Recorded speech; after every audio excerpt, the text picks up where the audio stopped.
माझ्या पाठीला काय झालं आणि आई काय लावत आहे? तर व्हिडिओची सुरुवात होती कॅनी पासून. लय दिवस झाले होते पिल्लू संग गेलो नव्हतो ना पेट्रोल आणायला. मग काय भावा निघालो ना. मग काळीला दोघं काळीला पोहोचल्यानंतर सर्वात पहिले पेट पूजा करायला गेलो. आपल्याला आवडते भाऊ खिचडी. मग घेतली खिचडी. बिना वेळ घालवता पुरी खिचडी खाऊन घेतली. खिचडी खाऊन झाल्यानंतर रोशन भाऊ जवळ गेलो. आपला भाऊ आहे मॅकॅनिकल. तुम्हाला वाटत असेल माईल काय झालं? माईल काय नाही झालं. आमचा डिस्कस चालला गाडी मोडीफाय करायची त्यासाठी बोलत भाऊला. भाऊ म्हणे बिंदास आण भाऊ त्यासाठी काय विषय. त्या सरला भेटून डायरेक्ट पेट्रोल पंप कडे गेलो. तेवढं चष्म्यात दुकान दिसलं. आम्हाला जे चष्मा पाहिजे ते नव्हता पण त्या दादा म्हणे आम्हाला आणून देतो. तिथून गेलो मग सरळ पेट्रोल भरायला. पेट्रोल भरून झाल्यानंतर आम्ही दोघं हे करतो. काय प्रकार.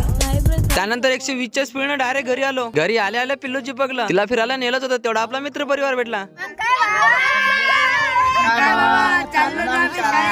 पिल्लूला फिरायच लागलो तेवढ्यात गोलू पण भेटला. त्याला पण घेतलं. मग तिथून डायरेक्ट शुभमच्या घरी गेलो. शुभमला पण घेतलं. मग भाऊ नाना करायचा गाडी आहे का बसायला 4 जण. त्यानंतर सरळ घरी गेलो. आयजे मा पाटील आता ते सरसोचं तेल आहे. हे ना बावडी चांगली राहते. Bye bye.